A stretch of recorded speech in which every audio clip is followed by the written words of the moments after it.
நேற்றைய தினம் நீங்கள் செய்தித்தாள்களிலே பார்த்திருக்கலாம், ஊடகங்களிலே பார்த்திருக்கலாம். அம்மையார் நிர்மலா சீதாராமன் அவர்கள் பாராளுமன்றத்திலே மிக ஆவேசமாக பேசியிருக்கிறார். தமிழ் காட்டுமிராண்டி மொழின்னு சொன்னவர்.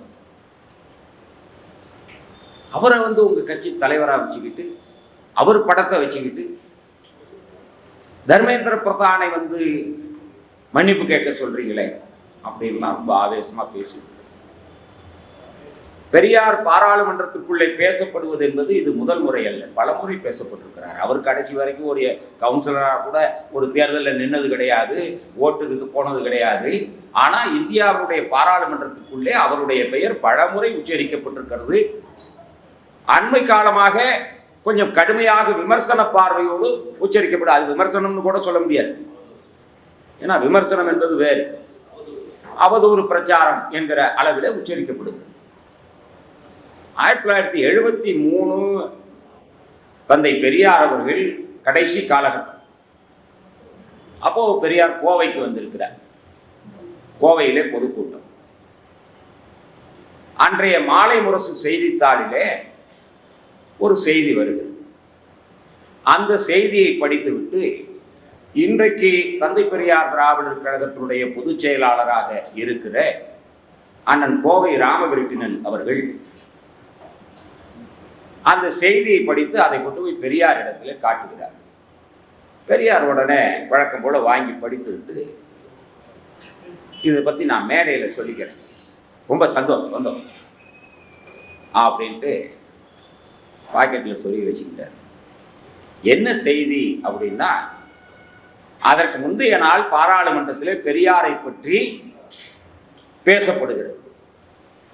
அன்றைக்கு உமாசங்கர் தீட்சித் என்பவர் உள்துறை பொறுப்பில் இருந்தவர். அவர் பேசுறார். அவரிடத்துல கேள்வி கேட்கப்படுகிறது. அதற்கு அவர்கள் பதில் சொல்லுகிறார்கள். என்னன்னா,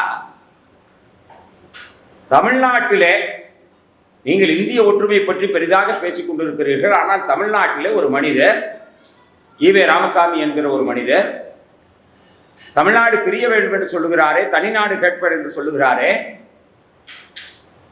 இந்திய ஒற்றுமைக்கு எதிராகவே பேசுகிறாரே அப்படின்னு சொல்லி கேள்வி எழுப்புறாங்க. அதற்கு உமாசங்கர் தீட்சித் என்ன பதில் சொல்லுறாருன்னா, ஒரு இந்த மாதிரி உறுப்பினர் கேட்டாரு, அதை பத்தி நாம ஒன்றும் பெருசா பொருட்படுத்த வேண்டியதில்லை. அவர் ஒரு வயசான பெரியவர், கிழவர். அவர் இன்னைக்கோ நாளைக்கோ சாக போறவர். அதனால அவர் ஒரு பெரிய கட்சியும் கிடையாது, பெரிய எதுவும் கிடையாது. அதனால அதை நம்ம ஒன்றும் பெருசா எடுத்துக்க வேண்டியதில்லை அப்படின்னு பேசுறார். அந்த செய்தி தான் மறுநாள் மாலை முரசு பேப்பரில் அந்த செய்தித்தாளில் இருக்கிறது. அதை கொண்டு போய் அண்ணன் ராமகிருஷ்ணன் அவர்கள் பெரியார் இடத்துல காட்டுகிறார். பெரியார் கோவை மேடையில் பேசுகிறார். இந்த செய்தியை எப்பவுமே அவர் பேப்பர் எடுத்து காட்டுவார். பெரியார் மேடையில் காட்டிட்டு சொல்றாரு, இவங்க சொல்லியிருக்கிறாங்க, நான் கிழவன், இல்லை நான் என்ன குமரனா இப்படியே கேட்கிறார் பெரியார். நான் என்ன குமரன்னு சொன்னேன்? என்ன, நான் கிழவன், வயசாகி போயிடுச்சு, அவரை பத்தி பெருசா ஒன்றும் அலட்டிக்க வேண்டியதில்லை அப்படின்னு சொல்லிக்கிறாங்க. எனக்கு வயசாயிடுச்சு, என் கொள்கைக்குமா வயசாயிடுச்சு அப்படின்னாரு பெரியார். எனக்கு வயசாகலாம் ஐயா, என் கொள்கைக்கு வயசாகாது, நான் செத்து போயிடுவேன், நான் சாக போற கிழவன் தான், நான் செத்து போயிடுவேன், என் கொள்கை சாகாதே. இது பெரியார் கோவையிலே 1973ஆம் ஆண்டு சாவதற்கு ஒரு சில மாதங்களுக்கு முன்பாக, கோவை மாவட்டத்தை பொறுத்தவரை அவருக்கு கடைசி நிகழ்ச்சி அதுதான், அங்கே பேசிய பேச்சு. இன்னைக்கு என்ன ஆயிடுச்சு, 60 ஆண்டுகள் கழித்து அதே பாராளுமன்றத்திலே பெரியார் பேசப்படுகிறார், உச்சரிக்கப்படுகிறார், விமர்சிக்கப்படுகிறார், அவதூறு செய்யப்படுகிறார், புகழப்படுகிறார், இழக்கப்படுகிறார், என்ன வேணாலும் இருக்கட்டும். பெரியாரின் கொள்கை சாகவில்லை, பெரியார் செத்து போனார், பெரியாரின் கொள்கை சாகவில்லை. பெரியாருக்கு வயதாகி போனது, ஆனால் பெரியார் இறந்ததற்கு பிறகு பிறந்த இளைஞர்கள் இன்றைக்கு பெரியாரை தேடுகிறார். காரணம் என்ன என்று கேட்டால், இந்த பார்ப்பன பணியா ஆதிக்கத்தினுடைய ஒட்டுமொத்த வடிவம் தான் இந்தியா என்பதை 1930களிலேயே முற்று முதலாக உணர்ந்து அதை பற்றி மக்களிடத்தில் எடுத்து சொல்லி பிரச்சாரம் செய்த அதற்காக போராடிய, அதற்காக களம் அமைத்த ஒரே தலைவர் பெரியார் மட்டும்தான். இந்தியாவில் வேறு எவரும் இல்லை. அத்தனை பேரும் மகாத்மா காந்தி கி ஜே, பாரத் மாதா கி ஜே அப்படின்னப்ப இந்தியா ஒரு நேசனா என்கிற கேள்வியை முதலாக எழுப்பிய தலைவன் பெரியார் மட்டும்தான். இந்தியாவில் நீங்க வேற யாரையும் அந்த வட்டத்துக்குள்ள கொண்டு வர முடியாது. வேற யாரும் அதை பத்தி பேசல. இப்ப வருத்தப்படுறான். ராஜஸ்தானில இருந்து, மகாராஷ்டிராவில இருந்து, மராட்டியத்தில் இன்றைக்கு கூட நீங்கள் காணொலி பார்த்திருக்கலாம். மராட்டியத்தில் இருக்கிற ஒரு ஏர்டெல் அலைபேசி அலுவலகம், அந்த அலுவலகத்திற்குள்ளே இருக்கிற ஒரு ஊழியர் சொல்லுகிறார். அங்க போய் கேட்கிறாங்க. கேட்கும் பொழுது அவர் சொல்ற, மகாராஷ்டிராவில் உட்காந்துக்கிட்டு மராட்டி மொழி தெரியாம எப்படி இருக்கிற நீ அப்படின்னு கேட்கும்போது, எனக்கு எதுக்குடா மராட்டி, எனக்கு ஹிந்தி தெரியும், நான் எதுக்கு மராட்டி பேசணும் அப்படின்னு கேட்கிறான். எங்க? மராட்டிய மண்ணிலே. எந்த மராட்டிய மண்? ஒரு காலத்துல பால் தாக்கரே கண் அசைத்தால் ஒட்டுமொத்த மராட்டியமே பற்றி எரியும். மராட்டிய இன உணர்ச்சியை பார்த்தீங்களா? மராட்டிய தேசிய எழுச்சியை பார்த்தீங்களா? மராட்டியம் போல தமிழ்நாடு இல்லையே, அதற்கு தடைக்கல்லாக இருந்தது இந்த திராவிடம் என்றெல்லாம் பேசினானே. அந்த மராட்டியத்தில் என்ன ஆச்சு? பால் தாக்கரேவனுடைய பையன் கண்ணிலே விரலை விட்டு ஆட்டிட்டு பிஜேபி தூக்கி தள்ளிட்டு மேலே உட்காந்துட்டான். இங்கே என்ன தமிழ்நாட்டில் என்ன சிக்கல்னா, கலைஞர் மகன்கிட்ட அது எடுபடலை. ஒரு ஏக்நாத் சிந்தேவை இங்கே தமிழ்நாட்டிலே உருவாக்க முடியவில்லையே என்கிற அந்த அரிப்பும் ஆதங்கமும் தான் அவர்களை மீண்டும் மீண்டும் தமிழ்நாட்டை குறிவைத்து இயங்க சொல்வது. எப்பேற்பட்ட பால் தாக்கரேங்க, நீங்க யோசிச்சு பாருங்க. அவர் ஒரு கண்ணு சிமிட்டினார்னா ஒட்டுமொத்த மும்பையை பற்றி எரியும். பிரதமராக இருந்தாலும் பால் தாக்கரேவனுடைய உத்தரவு இல்லாமல் உள்ளே நுழைய முடியாது. அப்படிப்பட்ட அந்த சிவசேனாவை உடைத்து அந்த மராட்டிய மண்ணுக்குள்ளே மராட்டிய பெயர் பலகைகள் இல்லை என்று சொன்னால் அடிப்போம், உதைப்போம், நொறுக்குவோம் என்று சொன்ன அந்த மண்ணிலே எனக்கு எதுக்கு மராட்டி, எனக்கு ஹிந்தி தெரியும் போதும் அப்படின்னு சொல்லக்கூடிய நிலையை அவர்கள் உருவாக்கியிருக்கிறார். ஆனால் தமிழ்நாடு என்பது கொஞ்சம் கொஞ்சம் கொஞ்சமாக அடிமேல் அடி வைத்து என்பார்கள். அதை போல தர்க்க ரீதியாக ஏன் அவர்கள் தமிழ்நாட்டில ரொம்ப தடுமாறுறாங்க அப்படின்னா, இங்க நாம அடி உதை வன்முறை குத்து வெட்டு கொலை அந்த தன்மையில தீ வைப்பு இப்படிப்பட்ட தன்மையில நம்முடைய கொள்கை திட்டங்களை வகுத்துக் கொள்ளவில்லை. நாம் வகுத்துக் கொண்டது அறிவார்ந்த விவாதங்களின் மூலமாக. அதனாலே தான் சங்பரிவார் கும்பல் தமிழ்நாட்டில் தடுமாறுகிறது. நாம் இங்கே தத்துவார்த்த பலத்தோடு நிற்கிறோம். மற்ற மாநிலங்களிலே அந்த மாநிலத்தினுடைய தேசிய எழுச்சியை பேசியவர்கள் உடனே பெரிய அளவுக்கு போனாங்க. கர்நாடகத்தை பாத்தியா, கேரளாவை பாத்தியா, அங்க பாத்தியா, மகாராஷ்டிராவை பாத்தியா, அதை பாத்தியா, இதை பாத்தியாமா. முதல்ல நீ தமிழ்நாட்டை பாடுற, தமிழ்நாட்டு அரசியல் என்னன்னு தெரிஞ்சுக்கடா, திராவிட இயக்க அரசியல் இங்க எப்படி காரும் நினைச்சு தெரிஞ்சுக்க. அதை பற்றி பேச மாட்டான். அதை பாரு, இதை பாரு. தமிழ்நாடு என்பது தத்துவார்த்த பலத்தில் இருக்கிறது. சங்கிகள் முட்டாள்கள், அறிவாளிகள் அல்ல. ஏன் அவர்கள் மீண்டும் மீண்டும் அவதூறு பிரச்சாரத்தை இந்த புலனங்களின் வழியாக மீண்டும் மீண்டும் செலுத்திக் கொண்டே இருக்கிறார்கள் என்று சொன்னால், அவர்களாலே ஒருபோதும் உண்மையை நேரடியாக நேருக்கு நேர் நின்று எதிர்கொள்ள முடியாது.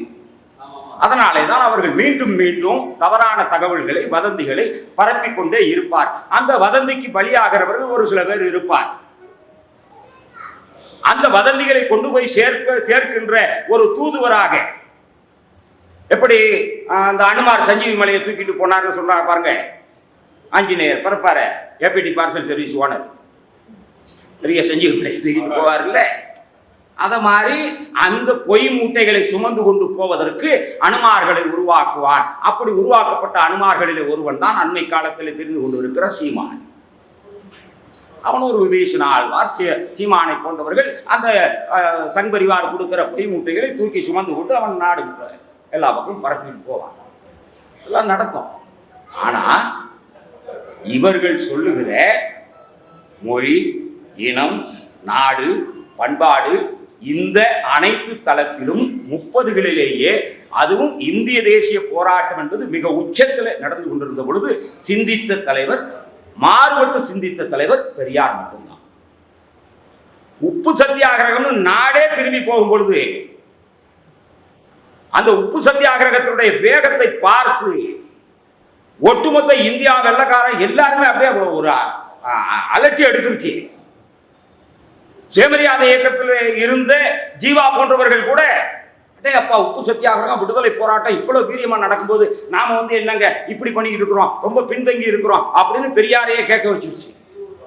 அப்படிப்பட்ட காலகட்டத்திலே கூட பெரியார் அசரலை கொஞ்சம் கூட. நாடே உப்பு சத்தியாகிரகம் நடத்திட்டு இருந்த பொழுது பெரியார் கேட்டாரு, எல்லாம் சரி, உப்பு காய்ச்சற எல்லாம் பண்ற, யாத்திரை போறோம், எல்லாம் சரி, விடுதலையே கிடைச்சிருச்சு, வெள்ளக்காரனை விரட்டி விட்டாச்சு. அதற்கு பிறகு என்னுடைய நிலை என்ன, என்னுடைய இனத்தின் நிலை என்ன, என்னுடைய நாட்டின் நிலை என்ன, என்னுடைய மக்களின் நிலை என்ன? நீ இந்திய விடுதலை வாங்கிடுற, இதுக்கு பாரத நாடுன்னு பேர் வச்சுக்கிற, அந்த பாரத நாட்டில் என்னுடைய பங்கு என்னையா? இதை பற்றி இந்தியாவிலேயே முதலாக கேள்வி எழுப்பிய மகத்தான தலைவர் பெரியார் மட்டும்தான். அதனால்தான் இன்றைக்கும் பெரியார் பேசப்படுகிறார்.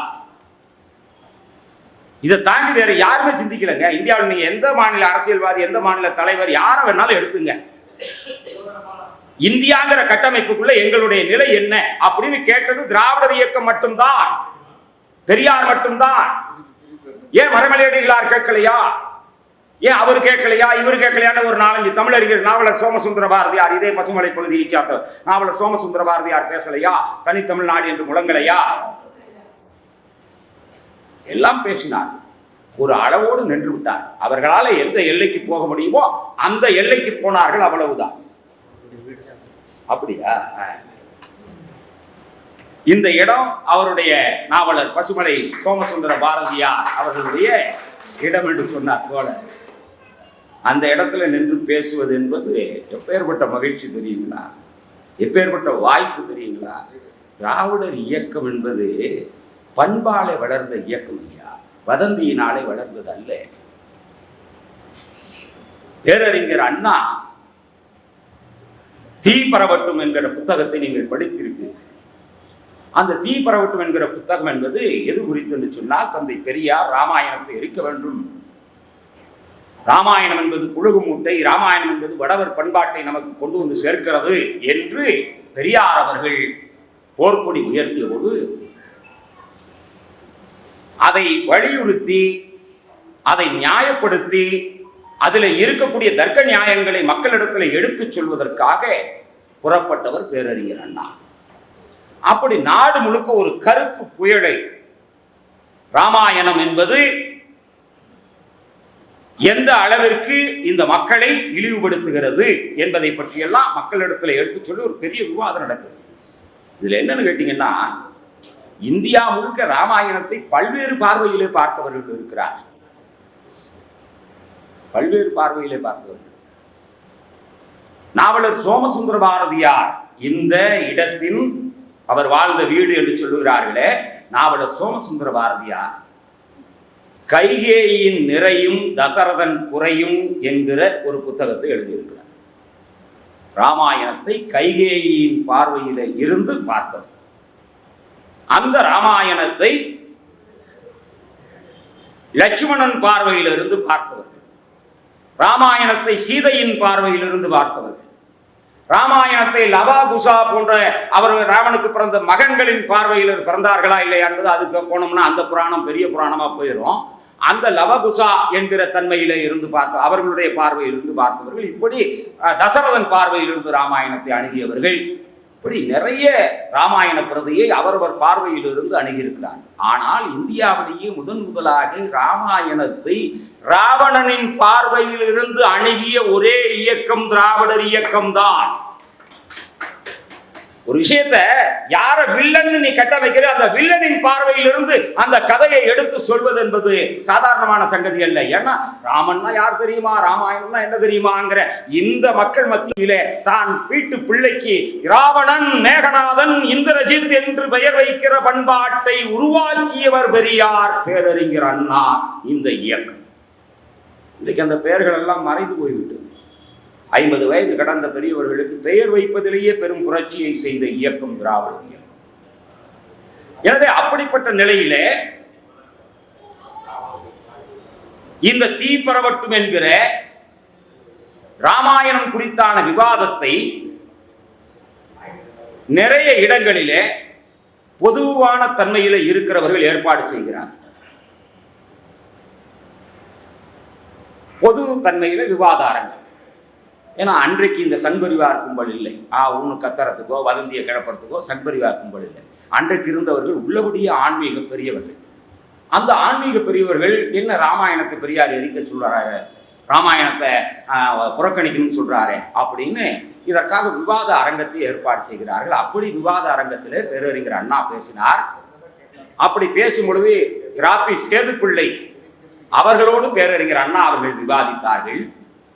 நாவலர் சோமசுந்தர பாரதியார் அவர்களோடும் பேரறிஞர் அண்ணா அவர்கள் விவாதித்தார். எதற்காக இந்த செய்தியை சொல்றேன்னா, அண்ணாவினுடைய பண்பு, அந்த கூட்டத்திற்கு தலைமை வகித்தவர். இந்த பக்கம் நாவலர் சோமசுந்தர பாரதியார் உட்கார்ந்துருக்கிறார், இந்த பக்கம் பேரறிஞர் அண்ணா உட்கார்ந்துருக்கிறார். தலைவர் சொல்லுகிறார், இந்த விவாதம் 40-42 அந்த காலகட்டத்தில் நடக்குது. அந்த கூட்டத்துக்கு தலைமை வகிச்சவர் சொல்றாரு, இந்த சபையிலே 2 தலைவர்கள் வந்திருக்கிறார்கள். அந்த 2 தலைவர்களின் பேச்சு கேட்பதற்கு நாம் அத்தனை பேரும் ஆவலாக இருக்கிறோம். அந்த 2 தலைவர்களும் பேசிய பிறகு நான் முடிந்தால் என்னுடைய தீர்ப்புரையை சொல்லுகிறேன் அப்படின்னு சொல்லிட்டு பேசுறேன். அடுத்து அண்ணாவை பேசுகிறேன். அண்ணா என்கிற அந்த மகத்தான மனிதனின் பண்பு நலன் அண்ணா பேசணும்னு சொல்றார். இங்கே தலைவர் அவர்கள் குறிப்பிட்டார், 2 தலைவர்கள் இங்கே வந்திருக்கிறோம் என்று மன்னிக்க வேண்டும். ஒரு தலைவரும் அவருடைய தொண்டனும் வந்திருக்கிறோம். நாவலர் சோமசுந்தர பாரதியார் இந்திய எதிர்ப்பு போராட்டத்தில் எனக்கு தலைவர், அவருக்கு தொண்டனாக இருந்தவன் நான். ஒரு தலைவரும் ஒரு தொண்டனும் வந்திருக்கிறோமே தவிர 2 தலைவர்கள் இல்லை என்றுதான் தன்னுடைய பேச்சை பேரறிஞர் அண்ணா தொடங்கினார். தீப்பரவட்டும் நூலிலே இன்றைக்கும் நீங்கள் பார்க்கலாம். அந்த நாவலர் சோமசுந்தர பாரதியார் பேரறிஞர் அண்ணா அவர்கள் தன்னுடைய இந்திய எதிர்ப்பு போராட்டத்துக்கு முன்னின்று நடத்தியவர், வழிநடத்தியவர் என்கிற காரணத்தினாலே அவருடைய தகுதிக்கு தன்னை உயர்த்தி கொள்ளக்கூடாது என்பதற்காக தன்னடக்கத்தோடு சொன்னார், அவர் தலைவர், நான் தொண்டன். ஆனால் இன்றைக்கு பார்த்தால் அரசியலிலே எவனவனெல்லாமோ சலங்கை கட்டி ஆடுகிறான், சாட்டை எடுத்து சுழட்டுகிறான், நடு ரோட்டில் சாட்டை எடுத்து அடிச்சுக்கிறான், குட்டிக்கரணம் போடுறான், ஒரே வேடிக்கையா இருக்கு. ஆனால் அண்ணாவினுடைய அந்த தன்மை, ஏன்னா திராவிட இயக்கம் அவ்வளவு பண்பட்ட இயக்கம், ஒரு பகுத்தறிவு இயக்கம், தர்க்க ரீதியாக விவாதங்களை எடுத்து வைத்து மக்களிடத்தில் இந்த கருத்துக்களை பரப்பிய இயக்கம். எனவே அப்படிப்பட்ட அந்த தன்மையிலே அருமை நண்பர்களே, நிறைய தமிழறிஞர்கள் முதல் மொழி போராட்டத்தில் பங்கெடுத்தார்கள், பெரியாரோடு உடன் நின்றார்கள். இன்னும் கூட சொல்ல போனால் தனியாக நின்று போராடினார்கள் என்று சொன்னாலும் நாம் வரவேற்கிறோம், பாராட்டுகிறோம். மொழிக்காப்பு போராட்டத்தில் அவர்களுடைய பங்களிப்பு அளப்பரியது, அதிலே மாற்று கருத்து இல்லை. ஆனால் 1927 இந்தியின் ரகசியம் என்று குடியரசிலே கட்டுரை எழுதியவர் பெரியார். முதல் மொழி போராட்டம் 38. ஆனால் 1927 இந்தியின் ரகசியம் என்று கட்டுரை எழுதியவர் பெரியார். 1931 நன்னிலம் மாநாட்டிலே இந்தி எதிர்ப்பு தீர்மானத்தை போட்டவர் பெரியார். நன்னிலத்தில் நடைபெற்ற சுயமரியாதை இயக்கத்துடைய மாநாட்டில் 1931 இந்தி எதிர்ப்பு போராட்டம் என்று இன்றைக்கு பல பேர் வர்ணிக்கிற 1938 போராட்டத்திற்கு 7 ஆண்டுகளுக்கு முன்பாக நன்னிலம் மாநாட்டிலே, சுயமரியாதை மாநாட்டிலே இந்தி எதிர்ப்பு தீர்மானத்தை நிறைவேற்றுகிறார். அந்த தீர்மானத்தின் வாசகங்கள் என்னவென்று சொன்னால், ஒரு மொழி என்பதற்காக இந்தியை நாம் எதிர்க்கவில்லை. இந்தி என்பது நம் மீது தொடுக்கப்படுகிற பண்பாட்டு போர். இது ஒரு பண்பாட்டு படையெடுப்பு, வடவர் ஆதிக்கத்தை நம் மீது திணிக்கிற படையெடுப்பு. இந்த வடவர் ஆதிக்கத்தை, வடவர் பண்பாட்டை நம் மீது திணிப்பதோடு மட்டுமல்லாமல், இந்தியை திணிப்பதோடு மட்டுமல்லாமல், இந்திக்கு பின்பாலாக சமஸ்கிருதத்தையும் கொண்டு வந்து திணிக்கிற முயற்சி. எனவே இந்த முயற்சியை கிள்ளி எறிய வேண்டும். தொடக்கத்திலேயே தமிழ் அறிஞர்களே ஒன்றுபடுங்கள் என்று குரல் கொடுத்தார் பெரியார். இந்தி திணிப்பு என்பது வெறும் இந்தி திணிப்பு மட்டுமல்ல, அதற்கு பின்னொட்டாக வருகிற சமஸ்கிருதத்தின் முன்னோடும் பிள்ளைதான் இந்தி என்று முதலாக அறிவித்த தலைவன் இந்தியாவிலேயே பெரியார் ஒருவர்தான். அதற்கடுத்து துறையூரில் ஒரு மாநாடு நடக்குது. அந்த துறையூர் மாநாடு என்பது சுயமரியாதை இயக்கத்தினுடைய மாநாடு, தமிழ் அன்பர்கள் மாநாடு. மாநாட்டிற்கு தலைவர் தமிழ்வேல் உமா மகேஸ்வரம் பிள்ளை அவர். தஞ்சை கரந்தை தமிழ்ச்சங்க கல்லூரியினுடைய தலைவராக திகழ்ந்த தமிழ்வேல் உமா மகேஸ்வரனார் அவர்கள் அந்த துறையூர் மாநாட்டுக்கு, தமிழ் புலவர்கள் மாநாடு, அந்த மாநாட்டிற்கு தலைமையேற்கிறார். மாநாட்டிற்கு தீர்மானங்கள் வரவேற்கப்படுகின்றன என்று முன்னாடியே அறிவிப்பு வெளியிட்டார்கள். உடனே சுயமரியாதை இயக்கத்து தோழர்கள் நிறைய பேர் அந்த மாநாட்டுக்கு தீர்மானங்களை எழுதி அனுப்பினார். குறிப்பாக மொழி அடிப்படையிலே மொழியையும் மதத்தையும் பிரிக்க வேண்டும், மதமும் மொழியும் ஒன்றாக பின்னி பிணைந்து கிடக்கின்ற வரை தமிழ்நாட்டின் வளர்ச்சி, தமிழ் மொழியின் வளர்ச்சி சாத்தியப்படாது, எனவே மதத்தையும் மொழியையும் பிரிக்க வேண்டும் என்று இன்னைக்கு இந்த அம்மா நிர்மலா சீதாராமன் கத்துறாங்க பாருங்க அங்க பாராளுமன்றத்தில். இந்த கதறலுக்கு முதல்ல விதை போட்டது துறையூர் மாநாட்டில் பெரியார். அப்போ சுயமரியாதை இயக்க தோழர்கள் அந்த தீர்மானங்களை எல்லாம் எழுதி அனுப்புறாங்க. இந்தி திணிப்பை எதிர்க்க வேண்டும் என்று தீர்மானங்களை அனுப்புகிறாங்க. அப்போ எல்லாம் எப்படி மாநாடு நடக்கும்னா, ஒரு கட்சி மாநாடோ அல்லது ஒரு அமைப்பினுடைய மாநாடோன்னா அந்த பொதுவான சங்கத்தினுடைய மாநாடுன்னு சொன்னால் அவர்கள் மட்டுமல்ல, அந்த மாநாட்டுக்குள்ளே வாத பிரதிவாதங்கள் நடக்கும். எல்லோரையும் அனுமதிப்பார்கள், பேச வைப்பார்கள். அந்த பண்பாடெல்லாம் இந்த தமிழ்நாட்டில் இருந்தது. அப்படிப்பட்ட நிலையில அந்த தமிழ் புலவர்கள் மாநாட்டை சுயமரியாதை இயக்க தோழர்கள் உள்ளே போய் கைப்பற்றுறாங்க. இந்த தீர்மானங்களை எல்லாம் கொண்டு வர சொல்றாங்க. முடியாதுங்கிறாங்க. அங்கே தமிழ் புலவர்கள் முடியாதுங்கிறாங்க. அப்போ இவங்க என்ன சொல்றாங்க, நீங்க பொதுவான அறிவிப்பு வெளியிட்டீங்க, நீங்க மட்டும் பேசுறதா தான் நாங்கள் வந்திருக்க மாட்டோம். நீங்க என்ன சொன்னீங்க, இந்த மாநாட்டுக்கு என்னென்ன தீர்மானம் கொடுக்கலாம், என்னென்ன தீர்மானம் நிறைவேற்றலாம் அப்படின்னு எழுதி அனுப்புங்கன்னு எல்லாருக்கிட்டையும் கருத்து கேட்டீங்கல்ல பொதுமக்கள் கிட்ட. அப்போ நாங்கள் அந்த கருத்து சொல்லியிருக்கிறோம். மெஜாரிட்டியா இருந்தால் நிறைவேற்றி பாருங்க, மெஜாரிட்டியா இருக்கிறத நீங்க ஏத்துக்குங்க அப்படின்னு சொல்லி இது பண்ணும் பொழுது சைவர்களுக்கும் இந்த சுயமரியாதை இயக்கம், ஏன்னா சைவமும் தமிழும் ஒன்று, சைவமும் தமிழும் இரண்டு கண்கள், தமிழ் இல்லையேல் சைவம் இல்லை, சைவம் இல்லையேல் தமிழ் இல்லைன்னு நிறைய உருட்டெல்லாம் உருட்டுவான். அப்படியெல்லாம் எதுவுமே இல்லை. அது முதல்ல தெரியும். சைவத்தின் ஆணிவேர் சிவம் என்று சொன்னால் அந்த சிவத்திற்கான ஆதாரம் வேதத்திலே தான் இருக்கிறது என்பதை தமிழர் மதம் என்கிற நூலிலே மறைமலையடிகளார் ஒப்புக்கொண்டிருக்கிறார். மறைமலையடிகளாரை விட பெரிய சைவ புலமை பெற்றவர் வேறு எவரும் இல்லை. சும்மா சொல்லிக்கிறது. சைவம் வளர்த்த தமிழ் தெரியுமா, நாயன்மார்கள் பாடிய தமிழ் தெரியுமா, ஆழ்வார்கள் பாடிய தமிழ் தெரியுமா. இப்போ கூட தமிழிசை அவர்கள் சொன்னாங்க, இது பெரியார் மண் அல்ல, பெரியாழ்வார் மண். நீ எந்த ஆழ்வாரை வேணாலும் சொல்லிக்க, எந்த ஆழ்வார சொன்னாலும் அது பெரியார் மண்ணுக்குள்ளே அடக்கம். ஏன்னா இந்த சுயமரியாதை இயக்கம் தோன்றுவதற்கு முன்னாலான ஒரு குரல் அது. ஏன் வடக்க ஆழ்வார்கள் தோன்றல, ஏன் வடக்க நாயன்மார்கள் தோன்றல, ஏன் வடக்க இவ்வளவு பெரிய கோவில்கள் தோன்றல. இப்ப மோடி கட்டின ராமன் கோவில அவனுக்கு பிரம்மாண்ட கோவிலா தெரியுது. அவன்லாம் தஞ்சாவூர் பெரிய கோயிலை பார்த்தா தலை சுத்தி போய் மயக்க எடுத்து கீழே விழுந்துருவானே. ராமர் கோயில் கட்டுறது பெரிய பிரம்மாண்டம். அதே அப்பா ராமருக்கு கோயில் கட்டியாச்சுங்கிறானே. காரணம் என்ன? என்ன காரணம்? திருவரங்கம் பெரிய கோயில் போல ஒரு கோயில் ஏன் வடக்கே இல்லை? தஞ்சை பெரிய கோவில் போல ஏன் ஒரு கோவில், சிதம்பரம் நடராஜர் கோவிலை போல ஒரு கோவில் ஏன் வடக்கே இல்லை? என்ன காரணம்? ஏன்னா அவன் அப்போ வேள்வி பண்பாட்டில் இருந்தா ஐயா, அவன் யாகம் வளர்த்துக்கிட்டு இருந்தான். இந்தியாவுடைய ஆகப்பெரிய கோவில்கள் எந்த கோவில்களை நீங்கள் எடுத்துக்கொண்டாலும் சரி, ஒரு 1000 வருஷத்துக்கு பின்னாடி தள்ள முடியாது. அதிகபட்சம் பின்னுக்கு தள்ளனா ஒரு 8ஆம் நூற்றாண்டு, 9ஆம் நூற்றாண்டு, 7ஆம் நூற்றாண்டு, 8ஆம் நூற்றாண்டு, இன்றைக்கு 1600 வருஷம் கொண்டு போகலாமே தவிர சும்மா நம்மளால் சொல்லுவான். அந்த கோயிலை பார்த்தோன்னே இதெல்லாம் பல்லாயிரக்கணக்கான வருஷம் ஆயிடுச்சு, இதெல்லாம் ஆயிரம் வருஷம் ஆயிடுச்சு, இதெல்லாம் யார் கட்டணும் தெரியுமா? பூதம் கட்டிச்சு. ஏன் இந்த கோபுரம் மொட்டையா இருக்கு? பூதம் கட்டிக்கிட்டே இருந்துச்சு, விடிஞ்சு போச்சு, ஓடி போச்சு. ஏன் பூதம் பகல்ல வேலை பார்க்காதா? பூதத்துக்கு என்ன நைட் டியூட்டி மட்டும்தானே? சும்மா சொல்றது.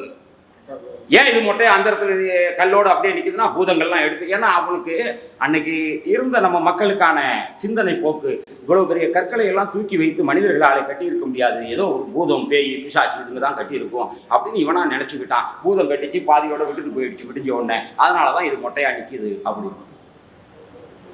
எப்படி இவ்வளவு கோவில்கள், இவ்வளவு நாயன்மார்கள், இவ்வளவு பேர் வந்தாங்க? என்ன காரணம்? அவனுடைய பண்பாட்டை மறுத்ததனுடைய விளைவு. வடவர் பண்பாட்டை கடவுளை ஏத்துக்கிட்டான், ஆனா அவன் பண்பாட்டை அப்படியே ஏத்துக்காம இங்கே தனக்கு தகுந்தார் போல, தமிழர்களுக்கு தகுந்தார் போல அதை மாற்றி கொண்டவன் தான் இந்த ஆழ்வார்களும் நாயன்மார்களும். அது கொண்டு போய் நம்மளை அடிமைத்தனத்தில் விட்டுச்சுங்கிறது வேற செய்தி.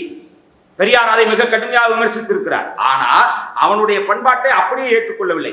ஏன் இங்கே இவ்வளவு பெரிய கோவில்கள் வந்தன அப்படின்னு கேட்டீங்கன்னா, இங்கே பார்ப்பனர்கள் கோவில் அப்படிங்கிற அந்த கருத்துருவாக்கத்துக்கு வர்றதுக்கு முன்னாடி என்னவா இருந்தாங்க?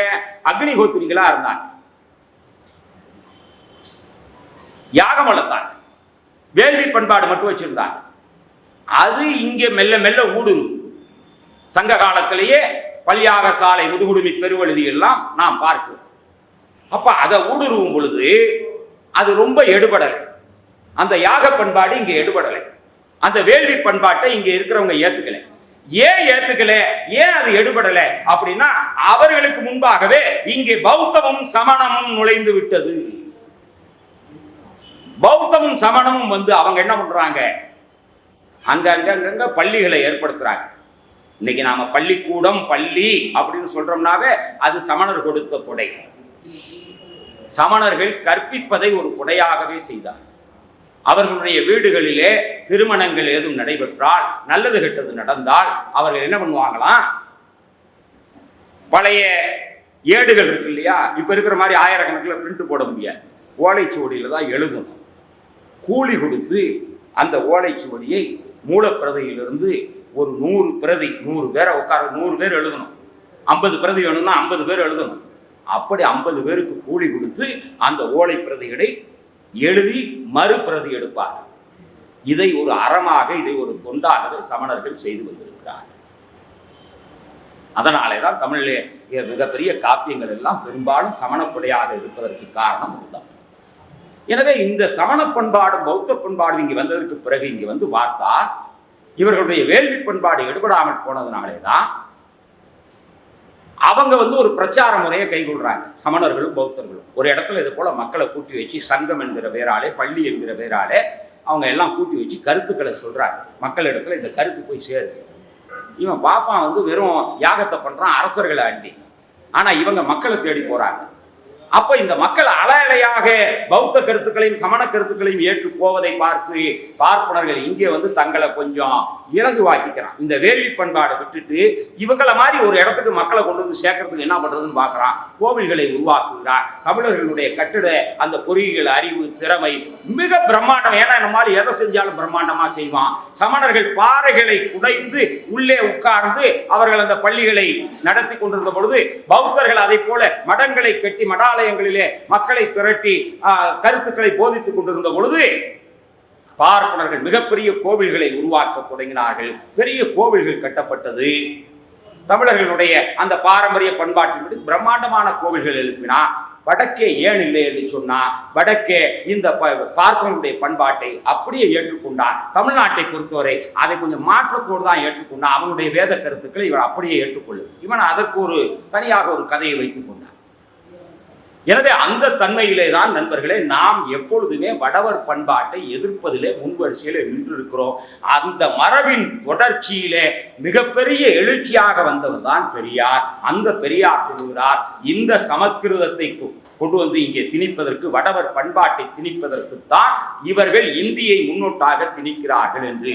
இதை பெரியார் 31, 32 சொல்லுவதை 40 லயோலா கல்லூரியிலே பேசுகிற சத்தியமூர்த்தி ஐயர் வழிமொழிகிறார். சத்தியமூர்த்தி ஐயர் லயோலா காலேஜில் 1940 பேசுறாரு. அப்படி பேசும்போது சொல்றாரு, ஏன் நான் மட்டும் இந்த நாட்டுக்கு சர்வாதிகாரியா இருந்தேன்னா, என் கையில மட்டும் ஆட்சி கிடைச்சதுன்னா நான் என்ன பண்ணுவேன், சமஸ்கிருதத்தை கொண்டு வருவேன். இந்த ராஜாஜி சும்மா பைத்தியம், ராஜாஜி கொண்டு விவரம் தெரியல, சும்மா இந்தியோட விட்டுட்டாரு. நான் என் கையில மட்டும் ஆட்சி இருந்துச்சுன்னா சமஸ்கிருதத்தை கட்டாயம் படிக்கணுமே, படிக்காதவங்களுக்கு சிறை தண்டனை கொடுப்பேன். சொல்றது எங்க? மாணவர்கள் மத்தியில. எந்த இடத்துல? லயோலா கல்லூரியில. யார் சொல்றது? சத்தியமூர்த்தி ஐயர் பேசினார். அதை பற்றி ஒரு 3-4 தலையங்கங்களை தொடர்ச்சியாக எழுதினார் பெரியார் அதை கண்டித்து. ஏன்னா இந்த பண்பாட்டு தாக்கம் என்பது நிறைய பேர் என்ன நினைக்கிறாங்க, என்னங்க ஒரு மொழி, ஏதோ ஒரு மொழியை படிச்சா என்ன, இந்திங்கிறத படிச்சுட்டா என்ன அப்படின்னு நினைக்கிறாங்க. அண்ணாமலையிலிருந்து தமிழிசையிலிருந்து இன்னும் எத்தனையோ பேர், நிறைய பேர் சொல்றாங்க. என்ன சொல்றாங்க? இந்த சங் பரிவார் கும்பல் என்ன சொல்லுது? பிடிஆர் பழனிவேல்ராஜன் பையன் எங்க படிக்கிறார்? உதயநிதி பையன் எங்க படிக்கிறார்? மாவட்ட செயலாளர் பையன் எங்க படிக்கிறார்? ஒன்றிய செயலாளர் பையன் எங்க படிக்கிறார்? அவங்க எங்க பிடிச்சா உனக்கு இல்லடா. ராஜ்நாத் சிங் பையன் எங்க படிக்கிறான்? எங்க படிக்கிறான்? அமித்ஷா மாவன் எங்க படிச்சான்? இப்ப இருக்கிற பிஜேபியுடைய அத்தனை அமைச்சர் பட்டியலையும் எடு. நீ நியாயமா என்ன பண்ணணும்? அவனுக்கு என்ன சொல்லி கொடுத்துருக்கணும்? ராமாயணம் மகாபாரதம் இதான சொல்லி கொடுத்து வளர்த்துருக்கணும். அதான உன்னுடைய பண்பாட்டு கொள்கை. நீ ஏன் கல்லூரிக்கு அனுப்புற? முதல்ல கல்லூரிக்கு அனுப்புறதே உனக்கு விரோதமாச்சு, படிக்கிறதே விரோதமாச்சு. எப்படி அனுப்புன நீ? ஏன்னா இந்த நாட்டில் இருக்கிற கோடிக்கணக்கான மக்களுடைய பிரச்சனைய இவன் எப்படி சுருக்கிறான் அப்படின்னா, அவர் பையன் எங்க படிக்கிறான், இவர் பையன் எங்க படிக்கிறான், இதுவல்ல இங்கே கேள்வி. எந்த அரசியல்வாதியாக இருந்தாலும் சரி, எந்த பணக்காரனாக இருந்தாலும் சரி, யாராக இருந்தாலும் சரி, அல்லது ஏழையாக இருந்தாலும் சரி, நடுத்தர வர்க்கத்துக்காரனாக இருந்தாலும் சரி, அவரவர் விரும்புகிற இடத்தில் விரும்புகிற மொழியை விரும்புகிற மாதிரி கற்றுக்கொள்வதற்கு இங்கே உரிமை இருக்கிறது. அதிலே மாற்று கருத்து இல்லை. ஆனால் அதே நேரத்திலே ஒரு அரசு வலிவிக்க ஓராண்டு ஈராண்டல்ல ஒரு 70-80 ஆண்டு காலமாக இந்தியை படித்தே தீர வேண்டும் என்கிற அந்த ஒரு திட்டத்தை மீண்டும் மீண்டும் திணிக்கிறாங்க. அப்படின்னா ஏன் அதை நாம எதிர்க்கிறோம் அப்படின்னா, நிறைய பேர் கேட்கிறாங்க, இவர்கள் ஆங்கில அடிவருடிகள், இவங்க இங்கிலீஷ்காரனுக்கு வாழ் பிடிக்கிறவங்க, வெள்ளைக்காரன் சூ நிற்கிறவங்க, வெள்ளைக்காரனை பார்த்து இங்கிலீஷ் படிக்கணும்னு சொல்றாங்க, இருமொழி கொள்கைங்கிற பேரால தமிழும் இங்கிலீஷும் படிக்கிறோங்கிறாங்க. ஆனா இந்தியாவின் மொழியாக இருக்கக்கூடிய இந்தியை படிக்க மறுக்கிறார்கள் அப்படிங்கிறாங்க. இங்கிலீஷை நாம எத்தனை வருஷமா படிக்கிறோம்? குறைந்தபட்சம் ஒரு 150 வருஷமா படிச்சுட்டு இருக்கிறோம். நமக்கு இங்கிலீஷ் சாமி வந்து வாச்சுதா? நீங்க சொல்லுங்க. நீங்க இங்கிலீஷை 150 வருஷமா படிச்சிருக்கிறோம். ஷேக்ஸ்பியரை படிக்கிறோம். அப்புறம் இன்னும் என்ன ஜெர்மன் மொழி படிச்சுக்கலாம், ரஷ்ய மொழி படிச்சுக்கலாம், ஸ்பானிஷ் படிச்சுக்கலாம், ஆப்பிரிக்கா மொழி படிச்சுக்கலாம், எதை வேணாலும் படிச்சுக்கலாம். ஆனால் அதெல்லாம் படிக்கிறதுனால ஆப்பிரிக்கா நாட்டு கடவுள் நமக்கு சாமி ஆகுதா? ரஷ்யா நாட்டு சாமி நமக்கு சாமியா வந்துருச்சா? ஜெர்மன் நாட்டு மதம் நமக்கு மதமா வந்துருச்சா? ஆனால் இந்தி சமஸ்கிருதம் என்பது வெறும் மொழி அல்ல, அது ஒரு பண்பாட்டு திணிப்பு. அதைத்தான் பெரியார் சொல்றார். பெரியாரே இன்னைக்கு நிறைய பேர் சொல்றான், நாங்கள் தான் தமிழை காப்பாற்ற வந்திருக்கோம், பெரியார் தமிழை காட்டு மிராட்டி மொழினாரு, பெரியாருக்கு தமிழை பற்றி என்ன தெரியும் ஆகும். பெரியார் கேட்ட கேள்விக்கு இதுவரைக்கும் எந்த புலவனும் பதில் சொல்றதில்லை, எந்த அறிஞனும் பதில் சொன்னதில்லை. பெரியார் கேட்கிறார், தமிழிலே மூட நம்பிக்கைக்கு உரிய சொற்கள் இருக்கிறதா? சைவத்தையும் வைணவத்தையும் கொண்டு வந்து இங்கே எவ்வளவு ஆழமாக புகுத்தினார்களோ அவ்வளவுக்கு அவ்வளவு அந்த மதத்தின் பெயராலே அதை நிலைநிறுத்துவதற்காக, அதனுடைய கருத்துக்களை கொண்டு வந்து இங்கே சேர்ப்பதற்காக தமிழிலே வடமொழி புகுந்தது. வடமொழி எப்படி புகுந்தது? எப்படி புகுந்தது? பெரியார் சொல்லுது, அவனுடைய மத கருத்தை திணிப்பதற்காக இங்கே வடமொழி புகுந்ததே தவிர மந்திரம் தமிழா? பெரியார் கேட்கிறாருங்க, மந்திரம் தமிழா? சொர்க்கம் தமிழா? நரகம் தமிழா? மோட்சம் தமிழா? வைகுந்தம் தமிழா? பெரியார் இதெல்லாம் அப்படியே பட்டியல் போடுறாரு. சொர்க்கம், நரகம், மோட்சம், சாயலோகம், சமீபம், திதி, தவசம், ஏதாவது ஒண்ணு தமிழா? இந்த பண்பாடு கொண்டு வந்து இங்கே புகுத்தத்தான் தமிழிலே வடமொழி ஆதிக்கம் மிகுதியானது. இதையெல்லாம் கழித்து விட்டு பார்த்தால் தானாகவே நமக்கு பழந்தமிழ் கிடைத்து விடும் என்று சொல்லுகிறார். சைவத்தையே விட்டு வாங்குறார். சைவம்னா தமிழும் சைவமும் கண்கள். ருத்ராஜம் தமிழா? இப்ப பார்த்தா நிறைய பேர் புதுசா இந்த அகோரிகள் மாதிரி கிளம்பிட்டான். கிட்டத்தட்ட ஒரு 50 கிலோ ருத்ராஜ கோட்டையை தூக்கி கழுத்துல மாட்டிக்கிட்டு அலையறான் நிறைய பேர். இவன் பாப்பா புது சிவனடியாரு, இயற்பகை நாயனார்கள் போல இருக்கு. நிறைய இயற்பகை நாயனார்களை உருவாக்கணும்னு நினைச்சிட்டான் இந்த நாட்டுல. பாத்தீங்கன்னா ஒவ்வொருத்தரும் ஒரு 50 கிலோ கொட்டை கழுத்துல கட்டிக்கிட்டு, பெண்கள் தேர் கீறு போச்சுன்னா முன்னாடி ஒரே இவங்க பெரிய சிவன் கைலாய நடனம். அதுல 2 பேரும் மாடு மாதிரி தலையில கையை வச்சுக்கிட்டு அவன் குறுக்கன் எடுக்க ஓடிக்கிட்டு என்னென்ன கூத்து பண்றான் பாருங்க. பெரியார் கேட்கிறாரு, அதுக்கு ரொம்ப சைவத்துக்கு வேறு கொட்டை ருத்ராஜம், அது தமிழா? தமிழ்நாட்டு கொட்டையாடா கேட்கிறாரு. அது மட்டும் அல்ல, அடுத்து சொல்றாரு, நீ சைவத்துக்குன்னு இருக்கிற மிகப்பெரிய அடையாளம் என்ன? விபூதி தமிழா? விபூதிக்கு என்ன தமிழ்? விபூதி என்பதற்கு தமிழிலே என்ன பொருள்? பெரியார் கேட்கிறார். எந்த அறிஞர் பெருமக்கள் சொன்னார்கள்? மொழிபெயர்த்து சொன்னார்கள். திருநீரு. அப்ப பெரியார் உடலை நீருன்னா சாம்பல். நல்லா தெரிஞ்சுக்க, நீருன்னா சாம்பல். அதுக்கு முன்னாடி நம்முடைய பண்பாட்டு அடிப்படையில் அந்த சாம்பலுக்கு முன்னாடி திரு அப்படிங்கிறத சேர்த்துக்கிறோம். நீருன்னா நீர் பூத்த நெருப்புன்னு சொல்றோம்ல, நீருன்னா சாம்பல்ங்க. அது வெறும் சாம்பல். அதுக்கு முன்னாடி ஒரு முன்னொட்டு திரு அப்படின்னு சேர்த்து, அப்ப திருநீரு. நாமும் மண்ணு. மண்ணுங்க, மண்ணு. முன்னாடி திரு சேர்த்துக்கிட்டா திருமண். அப்ப பெரியார் கேட்கிறாரு, தமிழில விபூதிக்கு என்ன பொருள்? நீ அதை திருநீர்னு மொழிபெயர்த்துக்கிற, நாமத்துக்கு என்ன பொருள்? அதை திருமண் அப்படின்னு சொல்லிக்கிற. ரெண்டுமே இல்லையா ஐயா? அப்புறம் எதுக்கு பட்டையும் கொட்டையும் அடிச்சுட்டு கலைவான? இது நம்ம பண்பாடே இல்லையே. பெரியார் கேட்க எவ்வளவோ கேள்வி. அவருடைய கேள்விகளை எல்லாம் நாம் உள்வாங்கி கொண்டு புரிந்து கொள்ள வேண்டும் என்று சொன்னா மிகப்பெரிய அளவிற்கு சிந்திக்கணும். அவர் கேட்கிறாரு, தமிழனுக்கு மந்திரம், சொர்க்கம், நரகம், மோட்சம், திதி, தேவசம், விபூதி, திருமண், திருநாமம், அப்புறம் அந்த 5 மந்திரங்கள் வைணவத்தில் சொல்லுவாங்களே 5 மந்திரங்கள், பாஞ்சசன்யம், என்னென்னமோ சொல்லுவாங்களே, இது எல்லாம் எதுவுமே தமிழ் பண்பாடு இல்லை. இதெல்லாம் ஏன் நீ ஏற்றுக்கிட்டு, நீ ஏன் தலையில சுமந்துக்கிட்டு உன்னுடைய மொழியிலையும் ஏற்றுக்கிட்டு ஆடுற? தமிழனுக்கு இதெல்லாம் உண்டா? உண்டா? திருக்குறள்ல அறம் பொருள் இன்பம் தானே. அப்புறம் மோட்சம்னு ஒண்ணு வச்சு அதுக்கு ஏன் வீடு வேறு அப்படின்னு சேர்த்துக்கிற? நீ சொல்லலையே வள்ளுவர். அறம் பொருள் இன்பம் அவ்வளவுதான், அதோட நிறுத்துறாரு. நீயா தானே சேர்த்துக்கிற? அப்ப பெரியார் கேட்கிறார் அடுத்து, அருமை நண்பர்களே, இவ்வளவு பண்பாட்டையும் வடவர் பண்பாட்டையும் நம் மீது கொண்டு வந்து திணித்தது எது? வடமொழி தொடர்பு, சமஸ்கிருத தொடர்பு. நீங்க இந்த தொடர்பு இன்னைக்கு நேற்றைக்கு அல்ல, பல்லாண்டு காலமாக வந்துவிட்டது. வால்மீகி ராமாயணத்தை தமிழிலே மொழிபெயர்க்க தெரிந்த கம்பனுக்கு திருக்குறளை வடமொழியிலே மொழிபெயர்க்க தெரியாமல் போனது ஏன்? அதற்கு ஒரு போப்தானடா இங்கே வர வேண்டி இருந்தது.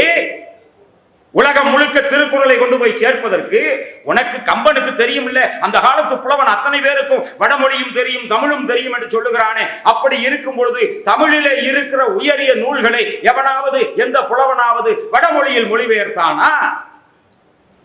மொழிபெயர்த்திருந்தானா அவன் ஏன்டா இன்னைய வரைக்கும் மாட்டு முத்திரம் குடிச்சுக்கிட்டு இருக்கிறான்? கோமியத்தை அள்ளி குடிச்சுக்கிட்டு இருக்கிறான்? ஏன் சாணி அள்ளி பூச்சிக்கிறான்? கொஞ்சம் அறிவு உள்ளவனா மாறி இருப்பானே.